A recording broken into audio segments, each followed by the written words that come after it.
भैया, आप ना मुझे केक लेके आप केक ले आना कहीं से भी, और कॉल मत करना। मुझे आप मैसेज में ही बता देना मिला या नहीं।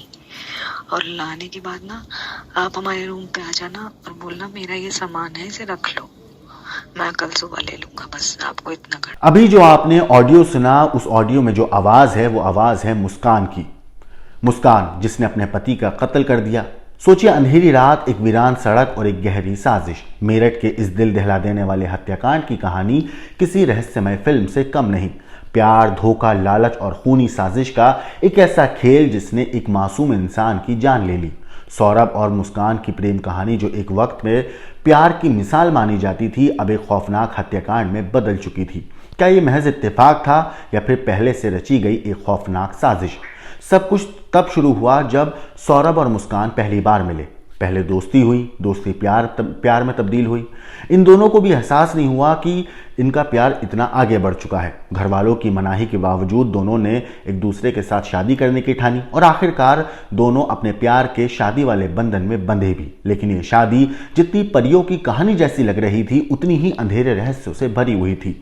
सौरभ जो मर्चेंट नेवी में काम करता था, विदेश में बसने का सपना देख रहा था, लेकिन मुस्कान की दुनिया बिल्कुल अलग थी। वो फिल्मों में करियर बनाने का सपना सजोए बैठी थी, लेकिन उसके कदम भटकते चले गए। नशे की लत, दूसरे मर्दों से रिश्ते और आखिर में वो फैसला जिसने सौरभ को मौत के घाट उतार दिया।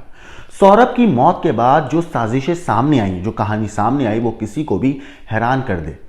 पुलिस की तफ्तीश में एक के बाद एक चौंकाने वाले खुलासे हुए। कैसे मुस्कान और साहिल ने मिलकर बेरहमी से सौरभ की हत्या की, क्यों सौरभ की लाश के टुकड़े हुए, कैसे हत्या के बाद दोनों कातिल मस्ती में शिमला और मनाली घूमने निकल गए जैसे कुछ हुआ ही ना हो। लेकिन इस रहस्यमय कहानी का सबसे बड़ा ट्विस्ट तब आया जब सोशल मीडिया पर एक वीडियो वायरल हुआ। इस वायरल वीडियो में मुस्कान और साहिल एक दूसरे के साथ मस्ती करते हुए देखे गए। आखिर किसने इस वीडियो को वायरल किया? क्या कोई तीसरा शख्स भी इस खौफनाक साजिश में शामिल था? पुलिस जांच ने कई और राज खोले। कैब ड्राइवर के बयान, होटल की सीसीटीवी फुटेज और कॉल्स जो मुस्कान ने कत्ल के बाद अपने घर वालों को की थी। तो क्या यह हत्या सिर्फ प्यार के नाम पर की गई थी या इसके पीछे कोई और बड़ा मकसद था? क्या एक सोची समझी साजिश थी या फिर किसी की मजबूरी का नतीजा? एक ऐसी प्रेम कहानी जिसने प्यार के हर पहलू को जिया। 3 बार घर से भागे, दुनिया से लड़े, लेकिन आखिर में यही प्यार मौत की कहानी बन गया। सौरभ और मुस्कान, एक ऐसा रिश्ता जिसे वक्त ने कई इम्तिहानों से गुजारा। 13 साल की उम्र में कहते हैं कि जो प्रेम बढ़ रहा था वो धीरे धीरे एक अंधेरे भंवर में चला गया। 2016 में घर छोड़कर भागने वाले ये प्रेमी समाज और परिवार से लड़े, अपनी जिंदगी अपने नियमों पर जीने का फैसला किया। लेकिन क्या किस्मत को कुछ और ही मंजूर था? क्या यह सच्चा प्यार था या किसी खौफनाक अंत की शुरुआत? सौरभ ने मुस्कान के लिए अपनी दुनिया बदल दी। मर्चेंट नेवी से लंदन की बेकरी तक का सफर, हर कदम मुस्कान की खुशी के लिए था। हर महीने कहते हैं 50,000 रुपये वो भेजता था। हर चाहत को मुस्कान की वो पूरा करता रहा, लेकिन उसकी आंखों से ओझल होते ही मुस्कान की दुनिया किसी और के करीब हो चुकी थी। साहिल शुक्ला, एक स्कूल दोस्त जो अब सौरभ के जीवन की आखिरी कड़ी बनने वाला था। प्रेम, धोखा, लालच और साजिश के ताने बाने में एक खौफनाक खेल खेलना जाने वाला था। 4 मार्च के बाद से सौरभ का फोन खामोश था, लेकिन परिवार से बातचीत होती रही, स्टेटस लगते रहे, सब कुछ ठीक लग रहा था। लेकिन हकीकत कुछ और ही थी। मुस्कान के हर जवाब के पीछे छिपा था एक झूठ, एक डरावना सच जो धीरे धीरे खुलने वाला था। सौरभ के टुकड़े किए जा चुके थे, साजिश अपने अंतिम पड़ाव पर थी और हत्यारे छुट्टियां मना रहे थे। शिमला, मनाली, कसौल, एक खूबसूरत सफर, लेकिन मौत की छाया उनके पीछे पीछे थी। क्या मुस्कान और साहिल का खेल पकड़ा जाएगा? क्या सौरभ की हत्या का राज खुलेगा? कैसे एक प्यार, एक खूबसूरत सपना एक दिल दहला देने वाली कहानी में बदल गई? रात की खामोशी में एक अधूरी कहानी छिपी थी, एक ऐसी प्रेम कहानी जो मोहब्बत से शुरू हुई मगर अंत तक पहुंचते पहुंचते खून से सराबोर हो गई। सौरभ और मुस्कान, एक नाम जो कभी सच्चे प्यार की मिसाल हुआ करता था, मगर अब एक दिल दहला देने वाले अपराध की वजह से सुर्खियों में है। सब कुछ बचपन से शुरू हुआ, एक नादान उम्र में पहली नजर का प्यार जो हर सरहद पार करने को तैयार था। 3 बार घर से भी भागे कहते हैं, 3 बार रिश्तों की कसौटी पर भी परखे गए, लेकिन आखिरकार इस प्रेम कहानी का अंजाम ऐसा निकला जो किसी ने सोचा भी नहीं था। कौन सोच सकता था कि वो वही प्यार जो कभी उनका सहारा था एक दिन सौरभ की मौत की वजह बनेगा। एक ऐसा राज, एक ऐसा रहस्य जिसकी परतें खुलनी शुरू हुई तो हर कोई हैरान रह गया। लंदन में बसने का सपना देखने वाला एक सफल युवक कैसे एक साजिश का शिकार बन गया। मुस्कान, एक नाम जो पहले सौरभ के प्यार की पहचान था, अब उसकी मौत के पीछे की सबसे बड़ी सवाल बन चुका है। क्या यह महज बेवफाई की कहानी थी या इसके पीछे कोई और गहरी साजिश छिपी थी? क्या कोई और भी इसमें शामिल था? क्या ये लालच की जड़ें थी या किसी और के इशारे पर चली गई एक ऐसी चाल जिसने सौरभ की जान ले ली? पुलिस की जांच जैसे जैसे आगे बढ़ी वैसे वैसे राज गहराते गए। एक लव ट्रायंगल, एक खौफनाक प्लान, एक खूबसूरत रिश्ता जो लालच और साजिश की बलि चढ़ गया। अब सवाल ये नहीं कि सौरभ मारा गया, सवाल ये है कि किसने और क्यों मारा। ये चीज़ भी पता चल गई, मगर इस पूरे पीछे कातिल के दिमाग की मंशा क्या थी? सवाल यह है कि क्या इंसाफ मिलेगा या ये कहानी भी एक अनसुलझी मिस्ट्री बनकर रह जाएगी। सन्नाटे से भरी उस रात की तारीख थी 4 मार्च। मेरठ का एक नौजवान जो कभी समंदर की लहरों पर अपनी जिंदगी का सफर तय करता था, अब किसी अंधेरे षड्यंत्र की भेंट चढ़ चुका था। एक प्रेम कहानी जो शुरू हुई थी मासूमियत से पर खत्म हुई खून से सने कुछ टुकड़ों में। क्या यह महज एक इत्तेफाक था या पहले से बुनी गई एक शातिर साजिश? सौरभ और मुस्कान, एक जोड़ी जिसने प्यार के लिए हर हद पार कर दी, 3 बार घर से भागे, समाज से लड़े, पर यह कहानी यहीं खत्म नहीं हुई बल्कि ये तो एक भयावह मोड़ की शुरुआत थी जहां साजिश, विश्वासघात और खून की गंध शामिल थी। सौरभ जो विदेश में नौकरी छोड़ अपने रिश्तों को बचाने के लिए वापस आया, पर उसे क्या पता था कि जिसे वो बचाने आया है वो उसकी जिंदगी का अंत लिख चुकी थी। एक कैब जो उन्हें लेकर पहाड़ों की ठंडी वादियों तक गई, शिमला, मनाली, कसौल, पर उन हसीन वादियों में एक भयानक राज छिपा था। क्या मुस्कान और साहिल पहले से ही इस खौफनाक अंत की पटकथा लिख चुके थे? क्या सौरभ के विश्वास और प्रेम का इस्तेमाल एक घिनौनी योजना में किया गया? कब, कहां और कैसे हुआ इस पूरे खौफनाक खेल की शुरुआत? क्यों एक मासूम प्रेमी को इतनी दर्दनाक मौत दी गई? सबसे अहम सवाल, क्या ये सिर्फ 2 लोगों की साजिश थी या पर्दे के पीछे कोई और भी था? इस कहानी के हर मोड़, हर सुराग और हर राज जो सामने आएगा वो आपको हिला कर रख देगा। एक गूंजती चीख भी है, एक खून से सना चाकू भी है और 2 ऐसे चेहरे हैं जिनकी आंखों में नशे की लत के अंधेरे थे। मेरठ के ब्रह्मपुरी में एक दिल को दहिला देने वाली वारदात हुई। एक ऐसा अपराध हुआ जिसने इंसानियत को झंझोर कर रख दिया। सौरभ की हत्या हुई और इसके पीछे थी 2 चेहरे, एक जो दोनों अब सलाखों के पीछे हैं, सजा काट रहे हैं, मुस्कान और साहिल, लेकिन जेल की 4 दीवारी के अंदर भी उनकी बेचैनी कम नहीं हुई। 3 रातें, 3 अंतहीन रातें जहां न नींद आई न सुकून मिला। साहिल और मुस्कान पूरी रात कहते हैं करवटें बदलते रहे। उनकी आंखों में एक डर, एक बेचैनी थी, क्योंकि अब नशे की दुनिया से उनका नाता टूट चुका था। कहते हैं नशा सिर्फ शरीर को नहीं बल्कि आत्मा को भी खोखला कर देता है। साहिल और मुस्कान नशे के आदी थे। ड्रग्स, शराब, बियर उनकी जिंदगी बन चुकी थी और इसी धुंध में उन्हें एक खौफनाक गुनाह कर दिया। एक निर्दोष पति का कत्ल कर दिया, एक मासूम की जान ले ली। एक ऐसी हत्या जो नशे में डूबी आंखों ने देखी, लेकिन अब उनका नशा टूट रहा था और सामने थी केवल अंधकारमय हकीकत। जेल के अंधेरे कोनों में गूंजती सांसों की आवाजें और उन सांसों से बढ़ती बेचैनी। ड्रग्स और शराब के बिना उनका शरीर कांपने लगा। उनका दिमाग अब उन्हीं खौफनाक लम्हों की तस्वीरें दिखाने लगा जो उन्होंने शराब के नशे में धुंधला दी थी। साहिल और मुस्कान की हालत बिगड़ने लगी। जेल के डॉक्टरों ने उन्हें दवाइयां दी, लेकिन क्या कोई दवा उनके गुनाहों का बोझ हल्का कर सकती है?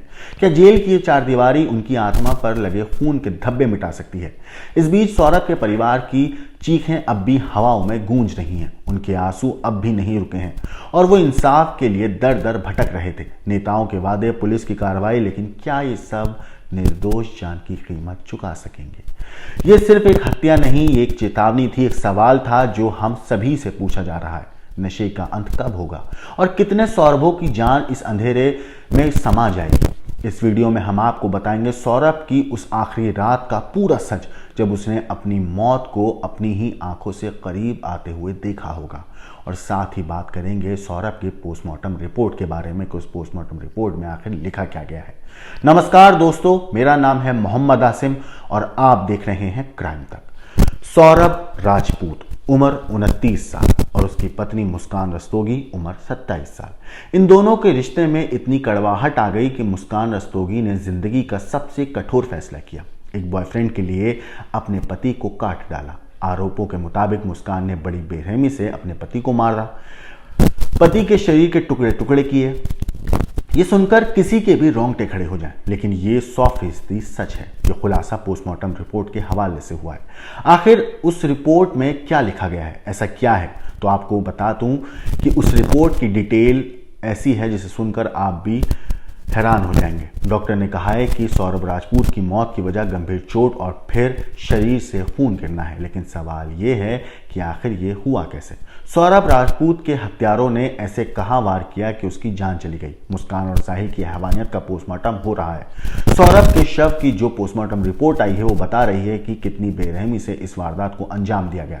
कातिलों ने सौरभ के सिर को धड़ से अलग किया, दोनों कलाई भी काटकर अलग कर दी, दोनों हाथों को भी बेरहमी से काट डाले। शरीर पर चोट के 5 निशान थे। उसके सीने पर बाएं हिस्से में चाकू के 3 बार वार किए गए। पोस्टमार्टम रिपोर्ट के मुताबिक सौरभ राजपूत की बॉडी पूरी तरह डिकम्पोज थी। चेहरा पूरी तरह सूजा हुआ था, एक आंख खुली थी, दूसरी आंख बंद थी।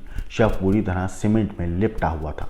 ठुड्डी पर चोट के निशान थे, गले पर फंदे के निशान थे। यकीन करना बेहद मुश्किल है कि जिससे सौरभ ने लव मैरिज की, उसी ने हत्या की ऐसी साजिश रच डाली, अपने बॉयफ्रेंड के साथ मिलकर उसे अंजाम दे दिया। अब तक की तफ्तीश के मुताबिक 3 मार्च को मुस्कान और साहिल ने मिलकर सौरभ राजपूत को मारा। दोनों अपनी जिंदगी के सफर पर उसके बाद सौरभ को रास्ते से हटाने के बाद वहां से निकल गए, क्योंकि वो दोनों एक साथ रहना चाहते थे। मुस्कान साहिल उसे खत्म कर नई जिंदगी जीने की तैयारी में थे।